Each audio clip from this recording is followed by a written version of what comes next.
Beef তেহারি শুনলেই কেমন যেন সেই সুবহানবাগের তেহারি ঘরের কথা মনে পড়ে যায়। যাই হোক, সেখানকার তেহারিটা তো অসাধারণ। যারা খেয়েছেন তারা সবাই জানে এবং আজকে আমি সেরকমই কিছু একটা করার চেষ্টা করছি, যেভাবে আমি করি আর কি। আসসালামু আলাইকুম দর্শক, বিফ তেহারি দেখার জন্য আপনাদের সবাইকে আমার চ্যানেলে স্বাগতম। এই যে এখানে আমি মাংসগুলো এরকম ছোট ছোট করে নিয়েছি, ছোট একদম ধুয়ে রেখেছি, সাথে কিছু হাড়ও দিয়েছি।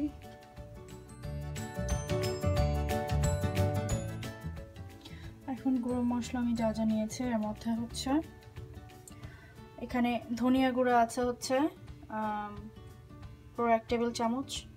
মাংস এখন আমার 1 কেজি। ধনিয়া গুঁড়া 1 টেবিল চামচ, মরিচ গুঁড়া 1 চা চামচ, জিরা গুঁড়া আধা চা চামচ, এলাচ 4টা, দারচিনি এরকম করে 2টো নিয়েছি, তেজপাতা, লবঙ্গ, এটাকে বলা হচ্ছে স্টার অ্যানিস, স্টার মশলা, তারকা মশলা যেটাকে বলে, বড় এলাচ 2টো, এটা হচ্ছে জায়ফল গুঁড়া, নাটমেগ যেটা, জায়ফল গুঁড়া হচ্ছে এখানে আধা চা চামচ, শাহি জিরা আছে এখানে 1 চিমটি পরিমাণ, পেঁয়াজ বেরেস্তাটা আমি নিয়েছি এখানে প্রায় 1/4 কাপ, 1 কাপের 4 ভাগের 1 কাপ। বাটা মশলার মধ্যে আমার এখানে আছে আদা বাটা 2 চা চামচ, রসুন বাটা 2 চা চামচ, টক দই 1 টেবিল চামচ, 2 টেবিল চামচ পেঁয়াজ বাটা। এছাড়াও আরও যেসব জিনিস আমার লাগবে তেহারি রান্না করতে, তার মধ্যে কালিজিরা পোলাওয়ের চাল আমি 1 কেজি নিয়েছি এখানে, পেঁয়াজ কুচি আধা কাপ, এবং এর সাথে আমার আরও লাগবে কাঁচামরিচ 10 থেকে 12টা। কাঁচামরিচটা আসলে ভেরি এসেনশিয়াল তেহারি রান্নার ক্ষেত্রে। লবণ স্বাদ মতো, যে যার স্বাদ অনুযায়ী দেবেন। চিনি লাগবে 2 টেবিল চামচ, এবং আমি এখানে তেহারি রান্না করতে আরেকটা এসেনশিয়াল যেটা, সেটা হচ্ছে সর্ষের তেল। সর্ষের তেল আমি নিয়েছি 1 কাপ। আমার এই রান্নায় আমি আলু নিয়েছি, তো আলু লাগবে হচ্ছে মিডিয়াম সাইজের, প্রায় 7-8টি আলু। কিশমিশ আমি এখানে নিয়েছি 1/4 কাপ, যেটা আমি ভিজিয়ে পেস্ট করে নিব, এবং সেই সাথে আমার আরও লাগবে কেওড়া জল 1 টেবিল চামচ।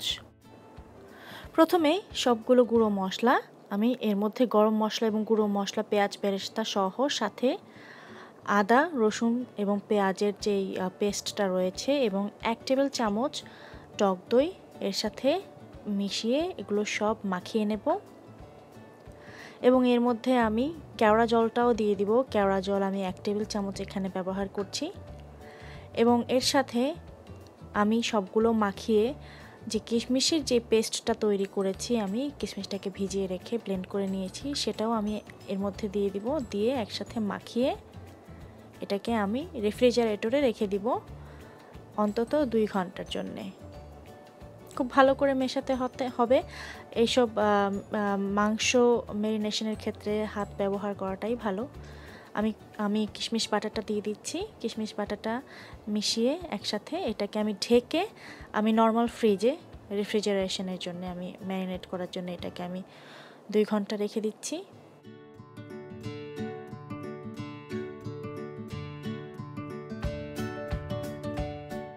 হাঁড়িটা যখন চুলায় গরম হয়ে যাবে, তখন এর মধ্যে আমি সর্ষের তেল দিয়ে দিচ্ছি। কম বেশি যারা তেহারি পছন্দ করে তারা সবাই জানে যে সর্ষের তেল হচ্ছে এই তেহারির রেসিপিতে একটি মানে এসেনশিয়াল উপকরণ। তো সর্ষের তেল যেখানে নেই সেখানে যে রান্না করাই যাবে না, যারা আসলে স্পেশালি দেশের বাইরে থাকে তা কিন্তু নয়। সর্ষের তেল ছাড়াও অন্য যে তেল পাওয়া যায় সে তেল দিয়েও রান্না করা যাবে, কিন্তু রিকমেন্ডেড হচ্ছে সর্ষের তেল।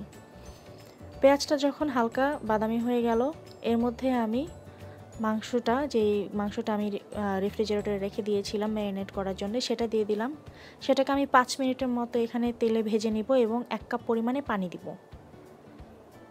এই পানিটা আমি দিচ্ছি মাংসটাকে একটুখানি সেদ্ধ করার জন্যে। এই পানিটা দেওয়ার পরে মিনিটখানেক আমি হাই হিটে জাল দিয়ে এরপর আমি ঢেকে এটাকে মিডিয়াম লোতে দিয়ে দিব প্রায় 20 মিনিটের মতো রান্না করার জন্যে। তো যাই হোক, এই 20 মিনিটের মধ্যে কিন্তু মাঝে 2-1 বার আপনাদেরকে একটু নেড়ে দিতে হবে। তো 20 মিনিট পরে আমি এর মধ্যে যে আলুর কথা বলেছিলাম, আলু আমি খোসা ছাড়িয়ে ছোট টুকরো করে, এরকম ছোট ছোট টুকরো করে, এক একটা মিডিয়াম আলুকে 4 টুকরো করে আমি সেটাকে ধুয়ে নিয়েছি এবং সেগুলো এর মধ্যে দিয়ে দিলাম। ভালো করে এটাকে মাংসের সাথে মাখিয়ে সেটা ঢেকে দিতে হবে। লবণ কিন্তু আমি সেই আন্দাজেই প্রথমে দিয়েছি, যে যাতে করে মাংস, আলু এবং যেই চালটা আমি পরবর্তীতে দিব সেগুলো সব যেন একসাথে একরকমভাবে লবণ হয়ে যায়। সেই মাংসটা যখন তেলে দেওয়া হবে তখনই সেই অনুযায়ী সেই পরিমাণে লবণ কিন্তু আপনারা আপনাদের স্বাদ অনুযায়ী দিয়ে দিবেন।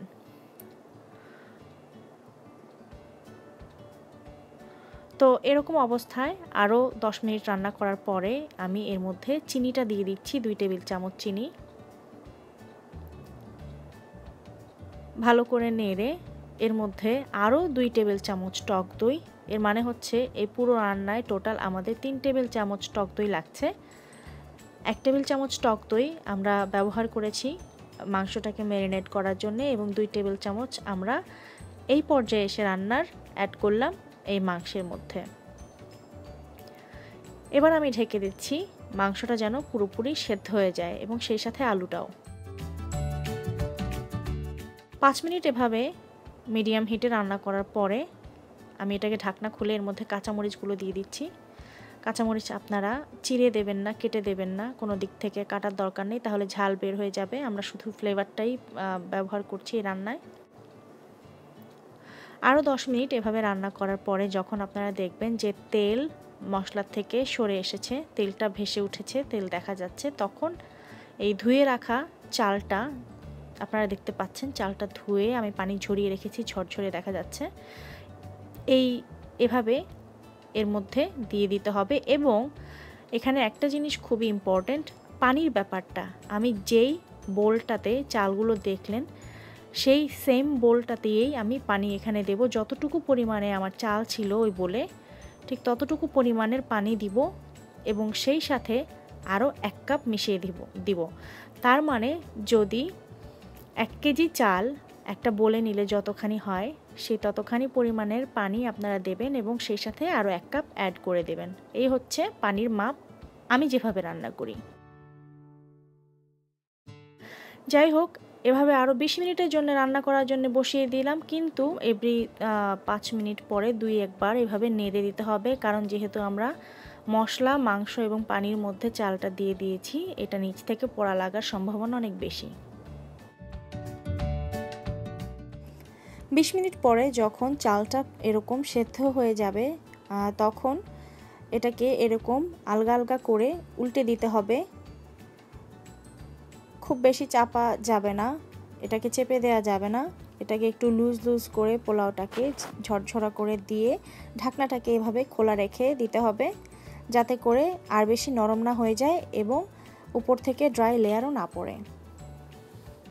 ব্যাস হয়ে গেল ঢাকার বিখ্যাত তেহেরি রান্না। আমি আরও 2-1 ভাবে রান্না করি, যেমন চাল আগে দিয়ে চালের মধ্যে মাংস দেয়া বা চাল এবং মাংস আলাদা রান্না করে। তবে এই পদ্ধতিটা আমার সবচাইতে বেশি ভালো লাগে, কারণ হচ্ছে এভাবে চালটার মধ্যে পুরো মশলাটা মিশে যায়। এই তেহারির সাথে সালাদ এবং লেবু তো অবশ্যই মাস্ট হতে হবে।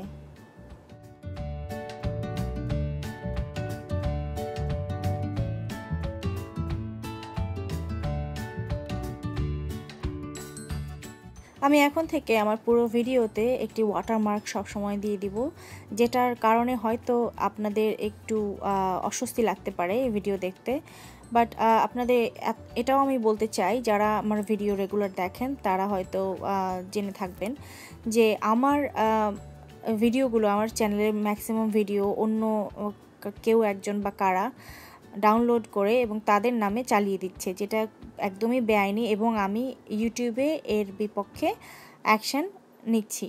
তো যাই হোক, এটা আসলে কারোরই কাম্য না। আপনারা যারা আমার শুভাকাঙ্ক্ষী আছেন তারা, আমি আশা করব যে আমার সাথেই ছিলেন এবং আছেন এবং থাকবেন ভবিষ্যতেও।